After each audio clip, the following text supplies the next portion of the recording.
الحمد لله رب العالمين والصلاة والسلام على أشرف الأنبياء والمرسلين وعلى آله وأصحابه أجمعين وعلى من تبعهم بإحسان إلى يوم الدين. أما بعد، أعوذ بالله من الشيطان الرجيم. بسم الله الرحمن الرحيم. وإذ زين لهم الشيطان أعمالهم وقال لا غالب لكم اليوم من الناس وإني جار لكم فلما تراءت الفئتان نكص على عقبيه وقال إني بريء منكم إني أرى ما لا ترون إني أخاف الله. معزز بھائیوں، اللہ تعالیٰ کا بے انتہا شکر احسان ہے، اس کی توفیق سے ہم رمضان کے مہینے سے گزر رہے ہیں. الحمدللہ آج کی تراویح میں ہم نے 19واں پارہ وقال الذین کی تلاوت سماعت کی. اللہ تعالیٰ سے دعا ہے کہ اللہ تعالیٰ ہمارے قیام کو، ہمارے تلاوتوں کو اور ہمارے روزوں کو، عبادتوں کو شرف قبولیت سے نوازے. اللہم آمین. حضرات، صحابہ اکرام رضوان اللہ علیہ مجمعین کوئی بھی معاملہ ہوتا اس میں عمل کی نیت سے آگے بڑھتے تھے اور مسابقہ بھی اس میں ہوتا تھا. اللہ کے نبی صلی اللہ علیہ وسلم کے وہ صحابہ جو مکے میں تھے، ہجرت کر کے جو ہے مدینہ آئے. مدینہ آنے کے بعد وہ صفر ہو گئے. ان کے پاس نہ جائیداد تھی، نہ مال تھا، نہ دولت تھی. سب کچھ وہاں پر اللہ کے لیے چھوڑ کر جو ہے مدینہ پہنچے. ادھر مدینہ پہنچنے کے بعد انصاری صحابہ جو مدینے کے رہنے والے ہیں، انہوں نے مہاجرین صحابہ کی بہترین انداز میں ان کا استقبال کیا اور ان کی مدد کی. مہاجر صحابہ کو ایک بات میں تکلیف ہوئی. اللہ کے نبی صلی اللہ علیہ وسلم کی خدمت میں آئے، کہا کہ اے اللہ کے نبی، ہم بھی نماز پڑھتے ہیں، مہاجر صحابہ انصاری صحابہ بھی نماز پڑھتے ہیں، ہم بھی روزہ رکھتے ہیں، وہ بھی روزہ رکھتے ہیں، ہم بھی اللہ کا ذکر کرتے ہیں، وہ بھی اللہ کا ذکر کرتے ہیں، لیکن اے اللہ کے نبی ایک معاملے میں مدینے کے رہنے والے صحابہ ہم سے آگے بڑھ رہے ہیں. وہ کیا ہے؟ ان کے پاس جائیداد ہے، مال ہے، اللہ کے راستے میں وہ خرچ کر رہے ہیں. سبحان اللہ. ہمیں کوئی ایسی نیکی بتائیے کہ ہم بھی جو ہے ان کے صدقات کے برابر یا ان سے بڑھ کر نیکیوں میں آگے بڑھ جائیں. سبحان اللہ. سوچنے کا انداز. انہوں نے یہ نہیں کہا اے اللہ کے نبی، مدینے کے رہنے والے صحابہ اچھا کھاتے ہیں، اچھا پیتے ہیں، اچھا پہنتے ہیں، اچھے مکان میں رہتے ہیں، ہمارے لیے بھی انتظام کیجئے. یہ سوال نہیں کیا. کیا کہا؟ وہ نیکیوں میں خیرات کر کے، صدقہ کر کے آگے بڑھ رہے، ہمیں بھی کوئی چیز بتائیے، ہم آگے بڑھ جائیں گے. پیسہ تو ہمارے پاس نہیں ہے. نبی کریم صلی اللہ علیہ وسلم نے کہا کہ ہاں ہے میرے صحابہ، تمہیں ایک عمل میں بتاتا ہوں، ان کے خرچ کرنے سے بھی تم آگے بڑھ جاؤ گے. کہا کہ اللہ کے نبی ضرور بتائیے. نبی کریم صلی اللہ علیہ وسلم نے کہا ہر فرض نماز کے بعد سبحان اللہ 33 مرتبے، الحمدللہ 33 مرتبے، اللہ اکبر 34 مرتبے پڑھ لو. یہ پڑھ لو، تم اللہ کے راستے میں خرچ کرنے والوں سے بھی بڑھ جاؤ گے. تو یہ مہاجر صحابہ چھپے چھپے عمل کرنے لگے. جب یہی بات انصاری صحابہ کو بھی معلوم ہو گئی، وہ بھی عمل کرنے لگے. اب مہاجر صحابہ دوڑتے ہوئے پیارے نبی کی خدمت میں آئے.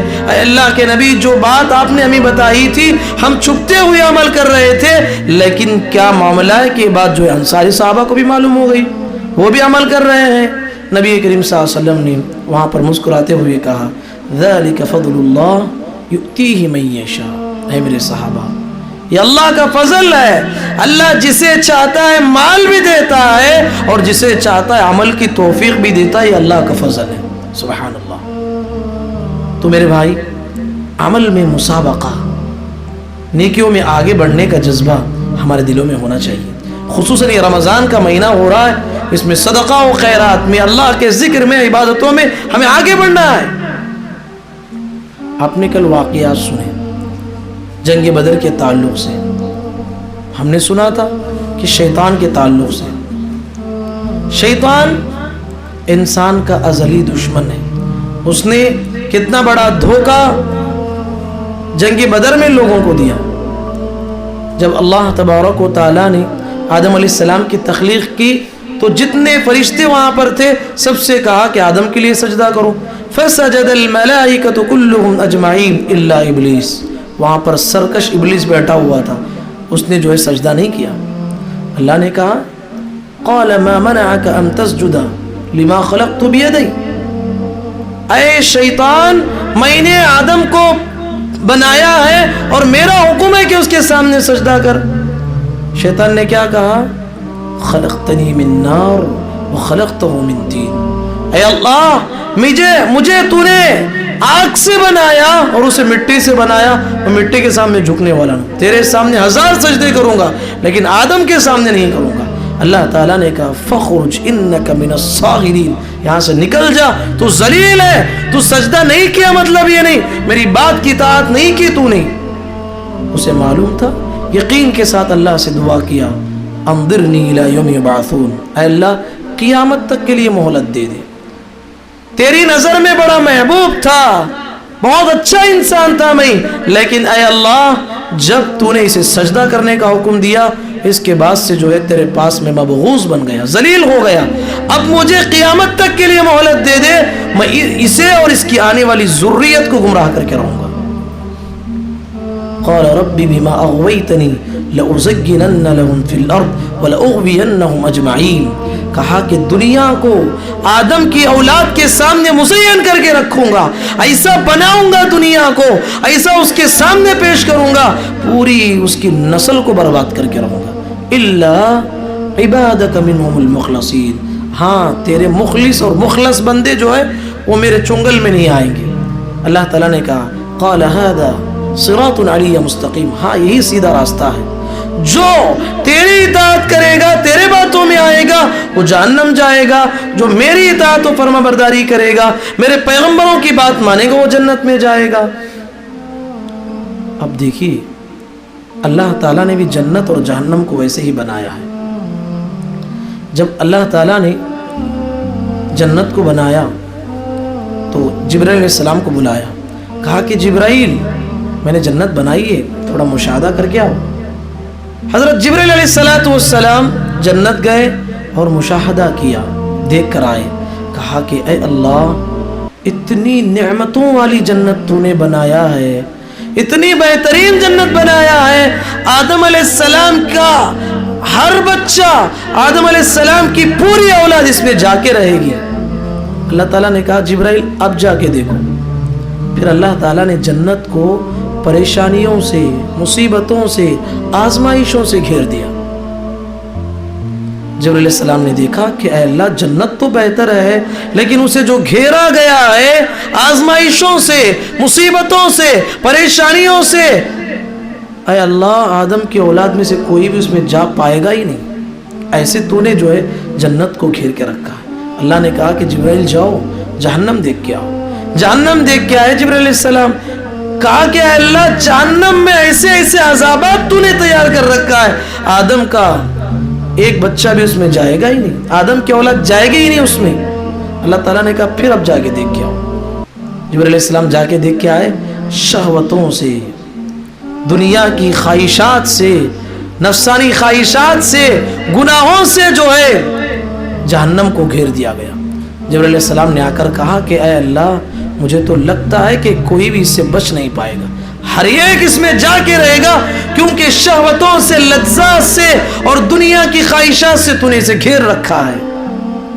تو اس سے کیا بات معلوم ہوتی ہے کہ شیطان نے جو اللہ سے وعدہ کیا ہے کہ میں جو ہے شہوتوں کو، ان کے اعمال کو لوگوں کے سامنے مزین کروں گا اور ان کی پوری ذریت کو جہنم تک پہنچا کے رہوں گا۔ اسی لیے اللہ تعالیٰ نے فرمایا ان الشیطان لکم عدو فاتخذوہ عدوا، لوگوں شیطان تمہارا دشمن ہے، دشمن کو دشمن سمجھ کے زندگی گزارو۔ شیطان کو دوست بنائیں گے وہ تمہیں بڑا خطرناک دھوکہ دینے والا ہے۔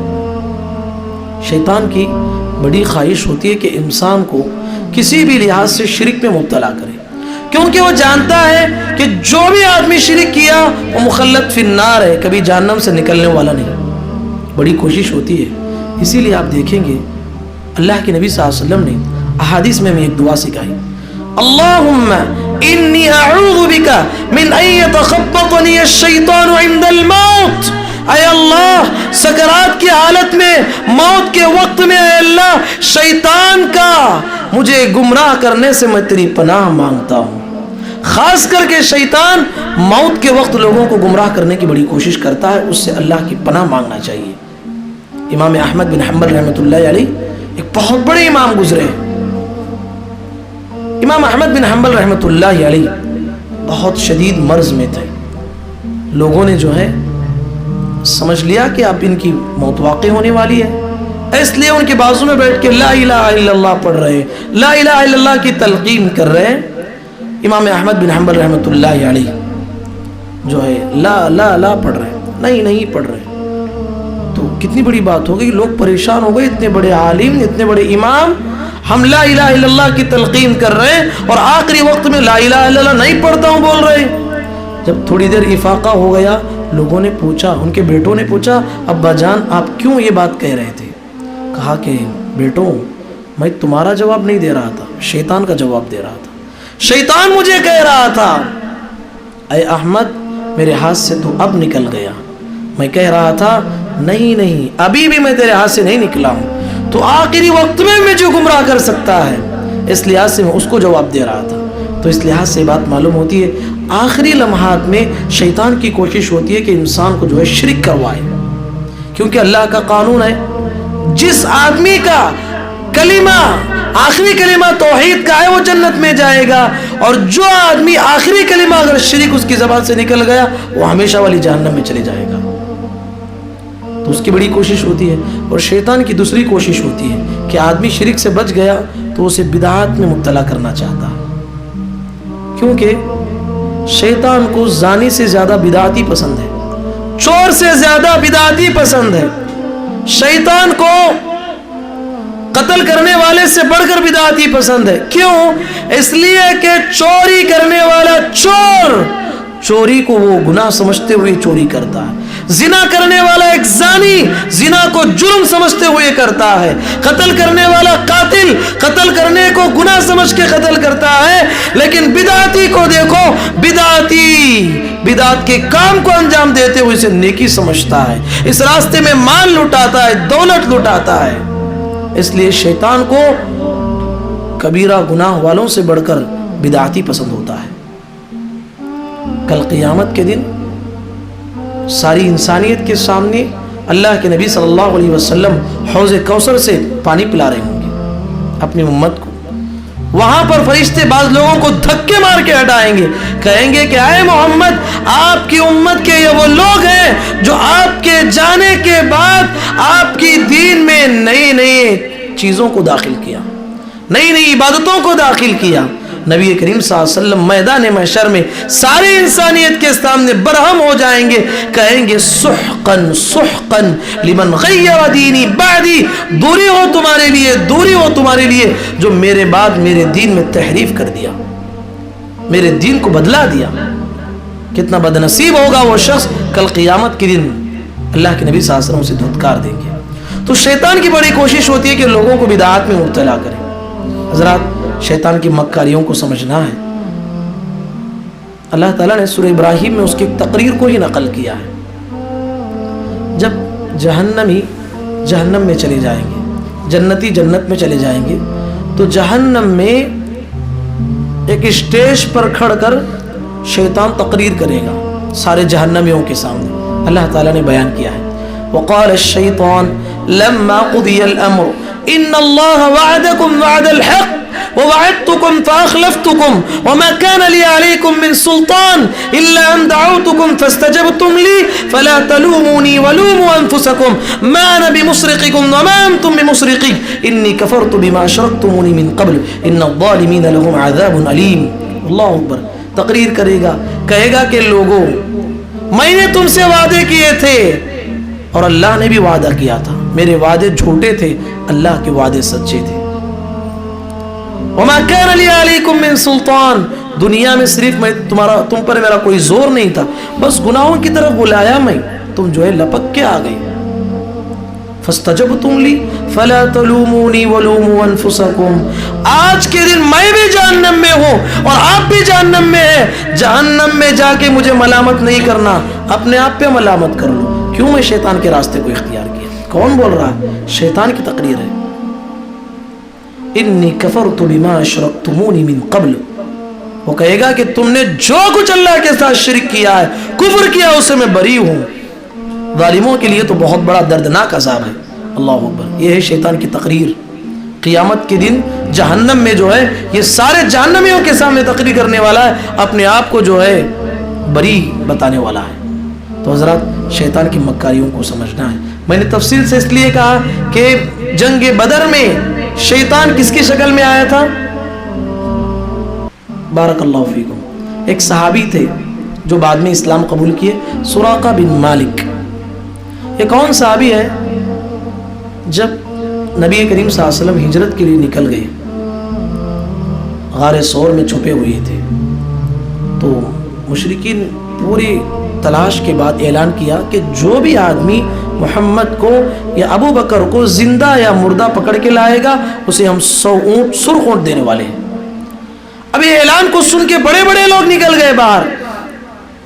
تو حضرت سراقہ بن مالک کو بھی جو ہے ایک جگہ بیٹھے ہوئے تھے, ایک عورت نے آ کے کہا کہ فلاں جگہ میں دیکھ رہی ہوں کہ 2 انسانی شبیہ جا رہے ہیں. تو سراقہ بن مالک کو یقین ہو گیا کہ وہ محمد اور ابو بکر ہی ہیں.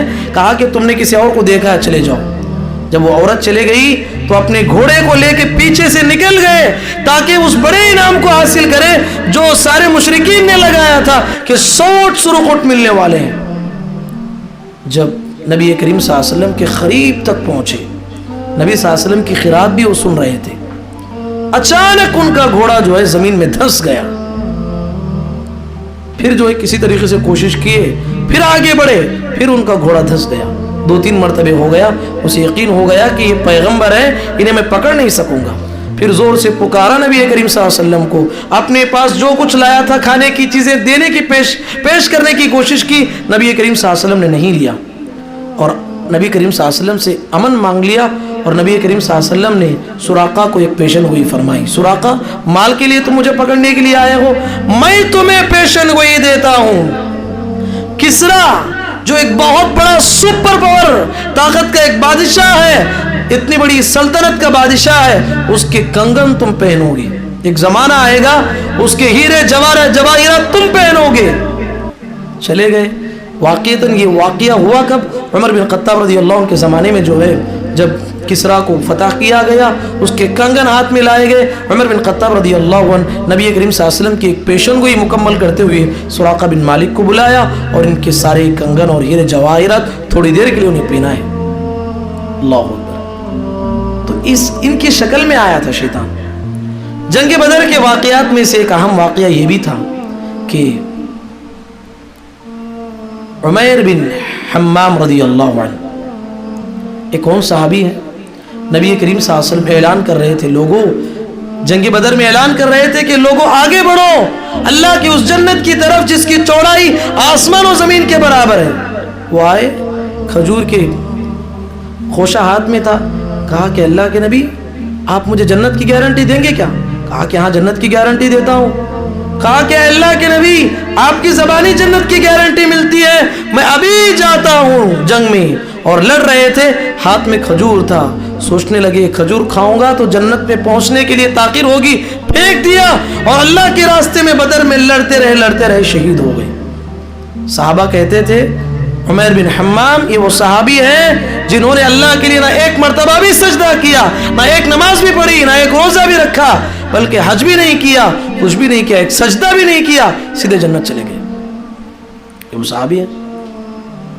اسی طریقے سے نبی کریم صلی اللہ علیہ وسلم جب ادھر بدر کو فتح کر کے نبی کریم صلی اللہ علیہ وسلم مدینہ لوٹ رہے تھے, ادھر قبرستان سے عثمان بن عفان رضی اللہ عنہ آپ صلی اللہ علیہ وسلم کی بیٹی رقیہ رضی اللہ تعالی عنہ عثمان رضی اللہ تعالی عنہ کی بیوی کو دفن کر کے ادھر سے لوٹ رہے تھے. اللہ اکبر. آزمائش کیسے ہوتی ہے. نبی کریم صلی اللہ علیہ وسلم ادھر سے آ رہے ہیں, ادھر سے عثمان رضی اللہ عنہ تدفین سے فارغ ہو کے آ رہے ہیں. نبی کریم صلی اللہ علیہ وسلم نے کہا کہ عثمان, میری 2 بیٹیاں تھی, میں نے تمہیں دے دیا, میری اب اس وقت میں کوئی اور بیٹی بھی ہوتی آپ کے نکاح میں دے دیتا. سبحان اللہ. عثمان رضی اللہ عنہ کی فضیلت تھی. اور نبی کریم صلی اللہ علیہ وسلم نے کہا کہ بدری صحابیوں کے لیے جو فضیلت بیان کی گئی اس میں عثمان بن عفان بھی شامل ہے, اور اس کے مال غنیمت میں سے سوائے عثمان رضی اللہ عنہ کے کسی اور کو جو غائب تھے اللہ کے نبی صلی اللہ علیہ وسلم نے عطا نہیں کیا. عثمان رضی اللہ عنہ کو مال غنیمت بھی عطا کیا, کہا کہ میرے حکم سے یہاں پر روکے ہوئے تھے. تو اس طریقے سے عثمان رضی اللہ تعالیٰ عنہ کا واقعہ بھی جو ہے قابل ذکر ہے. تو اس طریقے سے جنگ بدر جو ہے ایک تاریخی جنگ ہے, اور وہ جنگ جو ہے ماہ رمضان میں لڑی گئی, اور اس میں فتح ہوا, اور حق اور باطل کے درمیان تفریق ہو گئی. اس سے ہمارے لیے بہت سارے اسباق ملتے ہیں. مزید باتیں اگلے درس میں ہم جانیں گے.